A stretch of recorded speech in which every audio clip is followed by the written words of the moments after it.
Imagine the tin taste of coal dust in your mouth, the varnish of it on your tongue, the way it clings to sweat and settles into the folds of your eyelids for year after year. Imagine you were sent underground before first light and dragged out again by lantern glare long after the chapel bell had cooled, and the man who held the keys called it work while counting you in the ledger as if you were a shovel.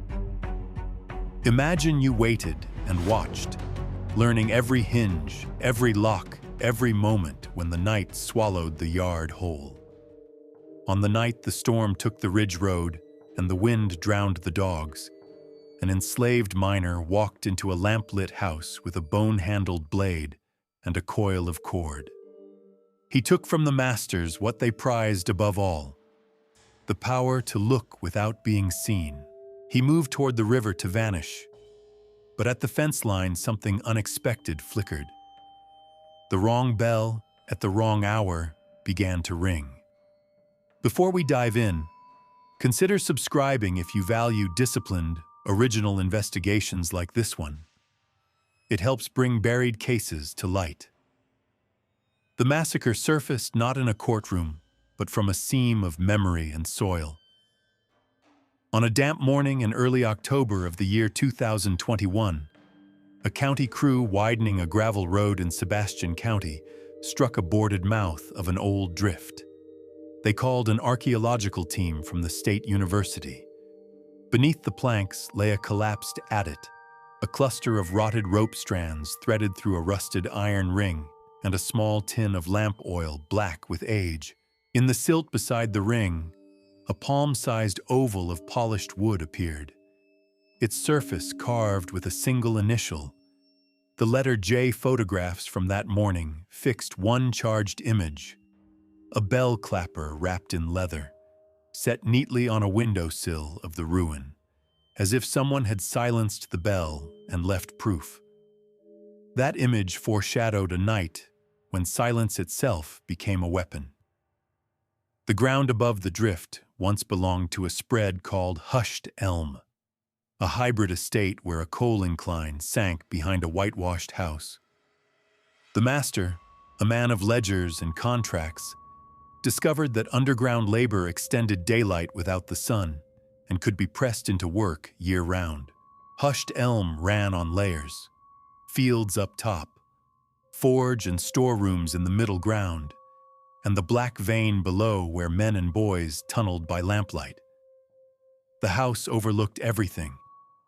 From its upper window, a watcher could mark who left the quarters first, who lagged, who coughed when the wind turned. The chapel bell by the yard gate ruled the hours. When it rang before sunrise, bodies moved. When it rang at dusk, shovels stilled and pick heads leaned on walls. When it rang at midnight, something had broken, usually a man. Every movement left residue. The bell rope's hemp fibers held sweat salt. Keys on a ring wore crescent scars in their keeper's pocket. A brand iron in the forge room, heated for stock, had also been pressed to wrists as inventory marks. A ledger recorded columns of names that were not names, but marks. The system punished eyes. Lime dust stung the cornea. Overseers flicked ash into faces to enforce stillness. A boy who looked up at the wrong moment learned a lesson in a fist's language. Josiah Reed learned differently. He was tall and narrow-shouldered by his early 20s, a man shaped by stooping. He had a miner's hands, nails broken blunt, knuckles slick with lamp oil that never quite washed out. He could hear what rock intended, a tremor meaning pocket, a hollow meaning bad air. He learned to count paces by breath and to fix maps in his head while his hands were busy with the pick. To keep a piece of himself unstolen, he kept a ritual in the mornings. A small coal he tucked in his cheek, an ember of the mine that he spat into the yard gutters at night, as if returning what had been taken. He spoke little and listened through the house walls with his eyes closed. Over years that lengthened into decades, 24 winters told off by cracked knuckles and pitted lamp glass. He watched hushed elms routine like a tide table. The wound that fed motive came steadily and wore no uniform. In the third year of his underground assignment, an accident at the incline cage took his younger brother's hand. The overseer, Mason Pike, docked their rations because the day's load ran light. The mistress, Ruth Whitlow, ordered lye thrown over clothing, stiff with lamp oil, and the splash took the boy's sight in one eye. No one in the house altered the ledger line where 2 bodies counted the same as before. Later came winter cough that stole 2 children from the quarters, a fever whose path could be traced by rag piles at the laundry wall. Josiah watched the steward count blankets and withhold 2 that had been promised, because the ledger preferred whole figures to warm bodies. What became irreparable took a final shape on a summer afternoon when the master's elder son, Eli Whitlow, punished a man for meeting his gaze by pinning his eyelids with a knuckle and pressing hot spoon to lid. Not enough to blind, but enough to warn. The household called such lessons prudent. Josiah called them something else in the speech he kept inside his skull. He began to make a dossier without paper, committing to memory the vices, methods, and small weaknesses of those who held the ring of keys. The master, Caleb Whitlow, worshipped the ledger. He sat in the office where a charred letter from an agent in Fayetteville lay half-burned in a tin tray. The master liked fire to the exact degree it took to harden decisions, but never scorch his own fingers. His method of control was by column and penalty. A mark by a name translated into meal cut, visitation forbidden, field transfer. His weakness was a fear of the dark close enough to superstition. He refused to step into the mine without 2 lamps and sent others to fetch dropped tools rather than stoop. The mistress, Ruth, held the kitchen and the storeroom. Her vice was thrift sharpened into cruelty. She weighed flour on a brass scale whose arm she tilted with a finger when no one official watched. She kept the pantry locked with a brass key that looked like a leaf stem. Her method of control was cleanliness and hunger. Her weakness was vanity. She wore a ring with a pale stone that she removed each night and set in a cracked china dish no larger than a cough lozenge, always on the second shelf by the chimney. The elder son, Eli, had ridden with the militia patrol when border counties grew tense. He carried a boot knife habitually and liked to test its point on fence wood until it made a small star on the grain. His method of control was demonstration, punishments executed outdoors, where the yard could see his hand steady. His weakness was drink. In the evenings, he loosened the knife and forgot to tighten it again. The younger son, Thomas, was a watcher more than a doer. He kept the bell schedule and took pride in exactness. He could call out, without a clock, how many breaths it took from strike to strike of the hammer in the forge. His method was surveillance in the minor key. He wrote down who lingered at the well and who whispered at the laundry wall. His weakness was a cough that rattled when the wind blew coal grit into the yard. On such nights, he wrapped the bell clapper in leather to spare his lungs and forgot, sometimes, to unbind it before dawn. Around this quartet, lesser figures orbited. Pike, the overseer with a split lip that never quite healed. Miss Lavinia, the neighbor who traded soap cakes for eggs and noticed everything about shoes. Brother Amos from the chapel shed, who kept a psalm stitched to the hem of his coat. Each had a method. Each left trace. Artifacts accumulated in the corners of Josiah's attention. In the forge room lay a decoy keyring, iron loops without true keys, that Pike sometimes shook to remind men of what they could not reach. On a peg near the pantry hung a rusted lock that no longer matched any door. The ledger itself wore a scorch along the bottom edge from a hearth log that rolled out one winter. The mark resembled a river bend. A fig tree planted near the quarters yielded early fruit that the mistress disliked because it invited bird noise. She had said once that she would have it cut. The bell rope showed a faint notch at the height of a man's shoulder, where years of hands had pulled the fiber down to start the day. Storms taught clocks differently than bells. That year, the rains came late and hard. The river pressed its banks and made the bottom fields a stew. Wind combed the elm leaves until they showed their pale undersides, and the dogs went nervous, pacing the fence line in wide ovals. Such weather changed sound. Hinges groaned louder. The forge hissed. Pike cursed into his collar. Storm air also muddied tracks, an ally if one remembered the timing of watch shifts and who slept through thunder. By then, Josiah's rituals had hardened into small acts of reclamation. He palmed the pantry key once when the mistress laid it hard on the shelf, traced its leaf stem shape and flower with his fingertip, then cleaned the mark with the heel of his hand before she turned. He timed Eli's knife testing to the length of a psalm and knew that by the second verse the man grew bored. He knotted leather of his own, a strap cut from a scrap in the harness room, tested it against a bell clapper in the chapel shed when Brother Amos went to the privy. Each touch told him not just how a thing felt, but how it would behave under stress. His motive had narrowed from broad grievance to needlepoint intent. He did not call it vengeance in any word he used. He called it correction, the kind the house believed in when it suited them. He would address the organs the Whitlows trusted most. Eyes, not their backs, not their hands, not their mouths that justified columns on a page, but the very watching that made their power painless to them. If the house could not watch, it could not command. The date presented itself as if chosen by the weather. On a night deep in late summer, a storm moved off the ridge with a rumble that rattled ash from the smithy's lip. It dragged a sheet of rain across the yard until lantern halos turned to smears.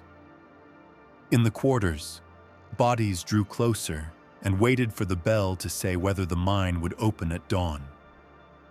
In the house, candles guttered and one went out in the pantry.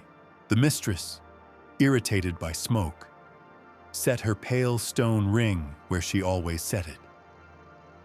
The master closed the ledger and pressed the charred bottom edge flat between his hands as if stopping the river bend from moving. Eli tested his knife point once against the doorframe and, dulled by drink, left it there. Thomas coughed, wrapped the bell clapper in leather, and forgot it. Beyond the fence, the river shouldered the bank and took the ridge road with it. Dogs, disoriented, fell silent and turned their attention inward to their own damp fur. Above ground, surveillance fell apart, replaced by the blind listening of a house in weather. Josiah marked each of these facts with a calm that resembled grace and was not. He paced from the barracks to the harness room, counting breaths. He palmed the leather strap. He checked the pantry latch by memory, not sight. He knotted the strap in his pocket and flexed it once. He looked at the chapel bell and saw not a call to work, but a blank shape he could silence. At the mine mouth, air flowed wrong, so he noted that the underground would be treacherous and kept his attention on the house. The fig tree knocked fruit to earth, where it burst soft on the mud like eyes that could not hold what they had seen. He waited for one more sign, the ticking signal that discipline had shifted from their control to his. It came pure as a blade freshly honed. The bell did not ring for evening count. In its place, a single hollow clunk of wood on iron sounded and stopped. The clapper was bound. The yard lay in enforced hush. In that moment, the system that ruled by sight and sound became a house of cotton in the rain. The night set its terms, and he accepted them. The plan rose from the physics of the place.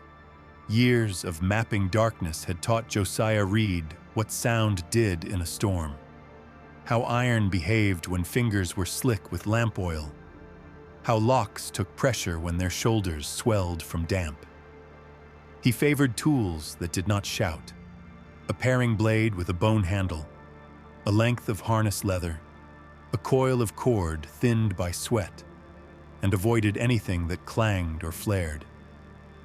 He would move along the grain lines of hushed elm, kitchen to pantry to office to stair, then down again and out through the yard where rain would salt away his trace. He would guide the night the way he had guided timber through a narrow drift, rounding corners not by sight, but by the certainty of his own pacing. The first set piece began at the chapel shed. The bell clapper already wore its leather gag from Thomas Whitlow's coughing fit. Josiah only tightened the knot and turned the clapper sideways so iron met iron at a strange angle and would miss sound if someone yanked the rope. He set the gag's tail neatly on the windowsill, a deliberate shape for anyone who later asked how silence had happened. Then followed the fence to the harness room. He eased open the plank door and ran his thumb along strap edges in the dark until he found his own cut piece, the one with a scar in the grain like a crescent moon. He looped it twice around his palm and tested the slip. Outside, rain stroked the yard like a soft broom. Inside, leather answered leather, and the room exhaled. He addressed the dogs next without touching them. Wind had already turned noses inward. He only sealed their quiet with scent. From a nail behind the door, he lifted a crusted bacon rind saved by habit, dragged it along the fence's lower slat in a long smear, then tossed the rind into the ash pit where its smell would confuse rather than draw. He left a small scatter of coal slack near their shed, familiar as comfort to hounds born among miners. The animals settled into the smell of home embedded in ash and gashed their attention no further. It was less mercy than logistics. The second set piece lived in the kitchen and pantry. The door warped from damp and lifted with a small sigh when he pried it. He moved in the way miners moved under bad roof, shoulders low, head steady, the body a measuring stick. The familiar kitchen heat had thinned with the fire laid low. Along the chimney shelf, the cracked china dish waited in its spot. On it, the pale stone ring lay exactly where Ruth Whitlow always left it, a moon trapped in ceramic. He pinched it without looking and palmed it, knowing it would be noticed later and would say something about vanity and distraction. On the second shelf sat the brass pantry key, stem-shaped like a leaf. He lifted it, weighed it, pressed it once against his thumb pad to test burrs. He slid open the pantry and counted jars by touch. Lard, molasses, a dark bottle that stung the nose like laudanum. He left them all. He took flour. A small handful dusted over the threshold blinds prints later when water swelled wood and made soft paste. He also skimmed flour across his sleeves to bleach away the dark sheen of lamp oil. In a house that policed color, his arms turned ghost pale for the hour he needed them to. The office held the third set piece and the hinge of the night. Paper carried an arrogance all its own in that room. The ledger lay on the desk, its char along the bottom edge like a river bend. A tin tray for ashes held a few recent curls of paper from later in the day. The master kept a strongbox in the right-hand lower drawer and had a habit, born of fear, of testing its lock twice before leaving the desk. Tonight he had tested it once. Josiah slid the drawer open enough to learn that. He let it be. Money did not interest him, and coin noise would betray his hands. He studied instead the map of the house as if it were a seam map underground. The office door, the short hall, the stair up to the family rooms, the narrow side stair back to the pantry door. He pulled the bell rope gently from its hole in the floor and laid it along the wall so if anyone below panicked and snatched, the rope would snag and buy him a breath. He took the decoy key ring from its peg, a ring of iron loops without true teeth, and set it beside the ledger as bait for later confusion. He left one mark only. He closed the ledger on a coal crumb smuggled from the yard, so a faint black eye would print on the page the master handled first at dawn. Upstairs brought air that smelled like damp linen and the faint sour of drink. He moved at the pace of a breath per stair, a pace he had learned when timber cracked, and he had to step without calling attention to his weight. The elder son, Eli, had fallen on top of his boots. The point of his knife showed under the bed frame, forgotten after his doorframe ritual. Josiah knelt and slid the knife away to the far side of the room, dropping it soft into a boot to muffle any accidental clank. Every object in the room told its own story. The spurs slung careless on a chair, a bottle with its cork sunk too far, the shutter propped with a stick because the catch had failed. He registered each, then returned to the objective decision by decision. His purpose was not to spray terror, but to correct the instrument that held him all his years, the household gaze. The mechanics of it were plain and could be written later by some county man without reach for violent adjectives. A cloth folded twice and pressed where breath could be managed, but words could not. A leather strap cinched to keep thrash from calling the house. A blade doing no more and no less than what it had been honed for at the sink by a woman who called thrift a virtue. The cuts he made did not mar faces beyond recognition.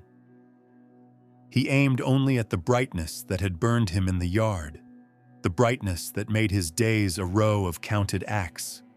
He made sure there was no spray to find later on the wall. He moved within the bed linens, as if within a vein, close, silent, efficient, leaving behind an absence that shone brighter than any red. He repeated the mechanics in rooms that marked their status by different smells. Ruth's room with its soap and starch, the master's with its ash and ink, the younger son's with its chalk and cough drops. He left the pale stone ring on the master's desk, not as a trophy, but as a counter on a board to be read by others.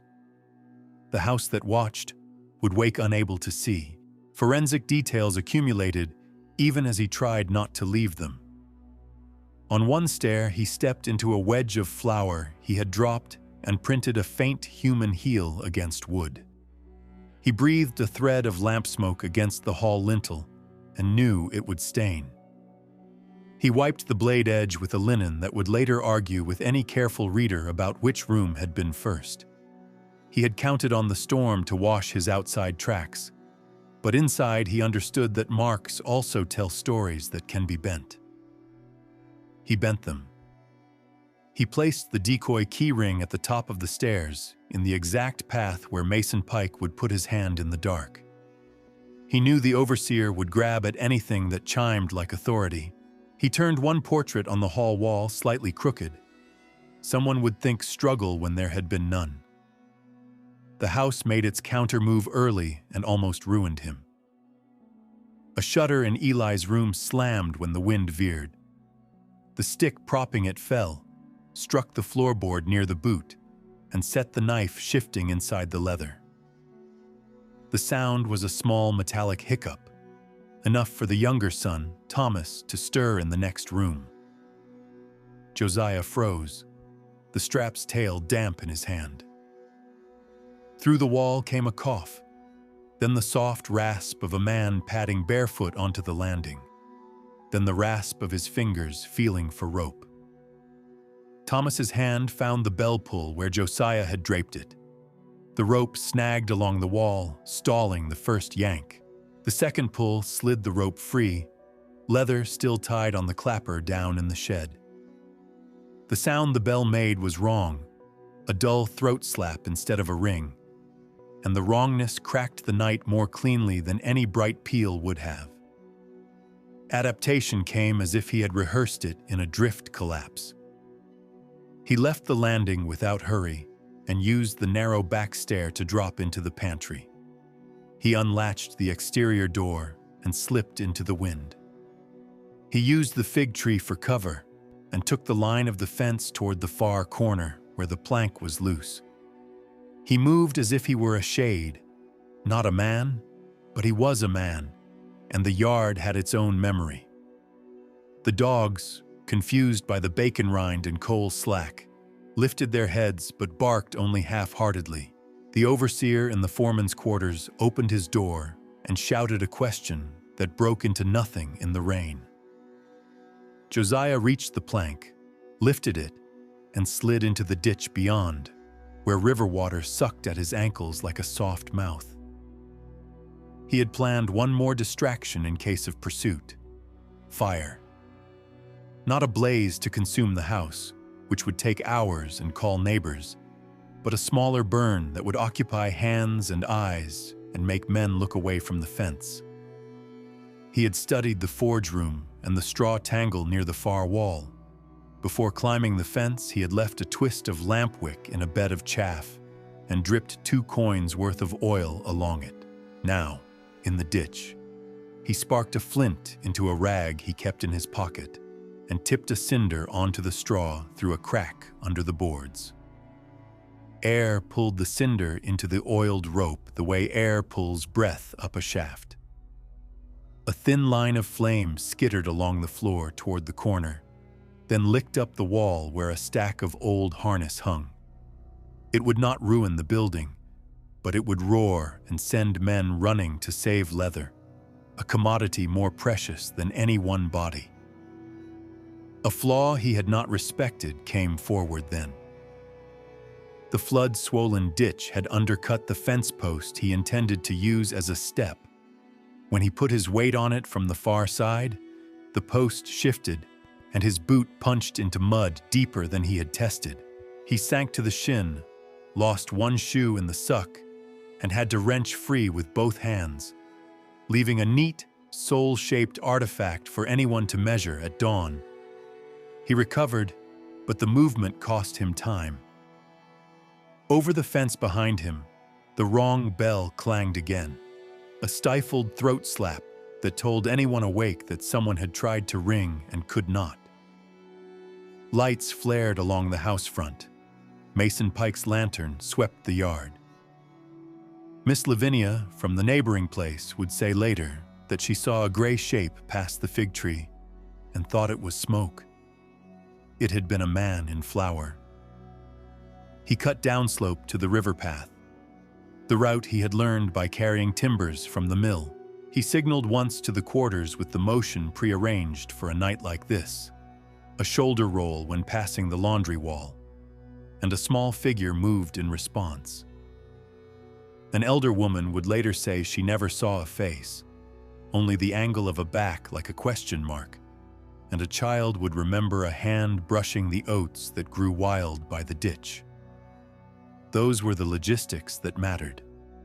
2 lookouts who had not promised anything spoken aloud. One path stamped by years of hauling. A ferry point where elders had taught younger ones to judge current by the way foam tilted on stones. Back at the forge, Flame found dry board and began to paint a V on the wall. Men ran that way with buckets without anyone saying why. Pike's lantern bounced toward the harness room, then away again to the chapel shed, then back to the main house door where he grabbed the decoy keyring and tried it on the lock like a man sawing at a rope. The keys snagged and slid, accomplishing nothing. Every second he fought those iron loops was a second Josiah bought with forethought. The house became a farm of small errors. Bell muted, keys wrong, dogs fooled, ring missing, ledger closed on a black eye. He gained the riverbank and pressed his back into willow shadow. He counted breaths to let his pulse slow. He knew better than to step too fast onto wet stone. The water ran brown and thick, high from rain, but not beyond fording for a man who had learned where rocks rose like steps. He put the blade away and used both hands for balance in the crossing. In midstream, the current shoved at his hips. He shifted his stance the way he had when a cart threatened to tip on the incline, letting the push slide past his thighs rather than take him broadside. He reached the far bank with one shoe gone, the other heavy with silt. He did not look back. A miner learns early that turning the head wastes light. The irreversible moment did not arrive as thunder or trumpet, but as a series of quiet systems failing at once. Inside the house, the Whitlows lay in their rooms, with the brightness extinguished from their faces, and no one within could perceive the alarm properly. In the yard, the bell could not speak its language. At the forge, flame made its own demands. In the office, a pale stone sat where it did not belong beside a ledger with a faint black print of coal. The overseer held a ring of false keys and understood nothing yet. In the ditch by the fence, a single shoe made an imprint that would guide pursuit at first light, but could not reverse what had been done. Up on the ridge, wind cleared and left a hush that felt like a held breath.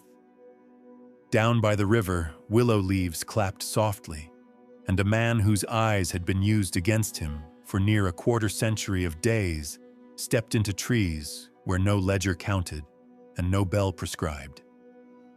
The night sealed behind him like roof rock after a good timbering. Not safe, not yet, but held long enough to test what came next.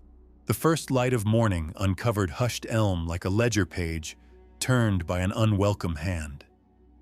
Rain had rinsed the yard into rivulets, washing ash lines into the clay. The forge wall smoked, its straw pile reduced to black curls. The bell rope hung loose against the chapel shed, its clapper bound in leather. What might have been mistaken for storm damage began to shape itself into something else, an intention written in small, precise marks. Mason Pike was the first to walk the perimeter, with a lantern still burning pale against dawn. His boots struck a wet object in the ditch, a shoe, sole pressed deep in the mud, pointing toward the river. He picked it up and saw the outline it had left behind, a human foot's map stamped clear enough for anyone to read. When he returned to the house, the overseer found the decoy keyring still clutched in his own hand from the night before, its useless loops marked with his own sweat. Inside, the house gave no response to his pounding. The master's ledger lay closed on the desk, a coal smear etched across the first page. On the mantel, the pale stone ring gleamed in a dish that did not belong in that room. The bodies were found not in chaos, but in a strange order, each in their bed, eyes clouded into absence. Bed linens disturbed only slightly, as if sleep had not been broken. No doors showed force, no windows shattered. The only loud thing was the silence itself. No cough from Thomas, no shout from Eli, no call from Ruth, no footstep from Caleb. Pike staggered back and shouted toward the forge where others had gathered to douse embers. Men crossed themselves. Women drew children back into the quarters, eyes wide but dry, as if some part of them had long rehearsed the sight. By mid-morning, the sheriff from Fort Smith arrived, summoned by Pike's frantic ride through the rain. Sheriff Enoch Grady entered the Whitlow home with 2 deputies, one clutching a folded sheet of foolscap. He wrote the scene into a record that still survives in county archives. Bodies found with peculiar injury to ocular cavities, no struggle evident, presence of false key ring, bell rope bound, kitchen ring displaced. His language was sparse, euphemistic, eyes called cavities, violence translated into peculiar. He noted the missing shoe and the muddy ditch prints, but left open the question of flight or capture. The coroner followed that afternoon. In a low-ceilinged room thick with the smell of lye, he described the cuts in restrained medical terms. Precise, no scatter, consistent with sharp domestic instrument. He placed the probable weapon as paring blade or similar. He also described how the wounds had been made while the victims were still breathing but restrained, noting no defensive lacerations. The report concluded, deliberate and controlled, operator trained in fine handwork or repetitive task. Those words would later echo in county rumor. An enslaved miner's steady hands, a man who cut rock face by candle for near a quarter century. The institutional response widened quickly. Within 3 days, militia from Little Rock rode into Sebastian County. They scoured riverbanks, quarters, mills, and ferries. They searched under cabin floors and inside church lofts. They found only echoes, flour dust on a plank fence, the bacon rind gnawed by dogs, a strip of harness leather twisted in the ditch reeds. Each object told its own small story, but none gave up Josiah Reed. Witnesses spoke in fragments. Miss Lavinia claimed she saw smoke-gray cloth by the fig tree. Brother Amos swore he heard only a dull bell, not a true ring. An elder in the quarters said she watched a back curved like a question mark slip toward the river. None could give the sheriff a name without speaking their own danger aloud. By the second week, Governor Conway declared the act an insurrection attempt. Broadsides nailed to tavern doors called it the Whitlow Massacre. Rewards were posted in Fayetteville, Little Rock, and as far south as Shreveport. For the capture of Josiah, slave, miner, tall, narrow-shouldered, bearing brand at wrist. Handbills described him in numbers of scars and lengths of pace. But rivers run long, and woods absorb men who know how to read them. Search parties trailed out for months, some claiming he was taken and lynched near Texarkana, others swearing he joined maroon camps in the Ozark Folds. No body was ever displayed, no execution recorded. In the archives, his name simply halts in the ledger after the year 1852. What followed was not silence, but echo. Within months, laws in Arkansas tightened against movement at night, against gatherings in quarters, against miners carrying tools unsupervised. Bells across the county were refitted with iron guards so their clappers could not be bound. Overseers were ordered to test key rings before retiring. In kitchens, mistresses began locking jewelry in boxes instead of leaving them in dishes.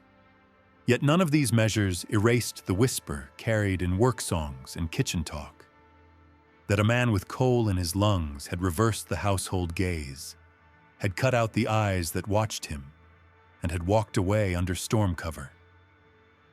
Oral histories recorded a century later preserved fragments. A descendant of the quarters spoke of a shoe left in the river ditch, pointing away from the house. Another remembered a tune hummed by elders, its refrain about a bell that rang wrong. In the 1970s, academic researchers pieced together the case, drawing from county ledgers, militia logs, and those oral songs. In the 2000s, DNA taken from the drift bones near Hushed Elm suggested no Reed remains were ever buried there. The mystery of his fate became part of local folklore, half terror, half pride. The final echo rests with the ledger itself. Preserved in the state archives, its bottom edge still shows the charred river bend where a coal crumb burned a page. The black print of that night remains visible, an accidental memorial in ash. Visitors describe running a finger across the mark and feeling grit flake under the skin. Where once names were recorded as property, the page now holds silence where a coal-black eye stared back. And on certain storm nights, Residents of Sebastian County claim the chapel bell by the ruin will clunk wrong, its tone dulled as if leather still binds the clapper. Some call it superstition, others a memory the land refuses to release.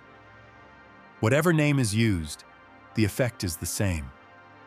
A reminder that on a rain-soaked night in 1852, surveillance itself was blinded, and a man who labored 24 years underground surfaced to alter the record with his own hand.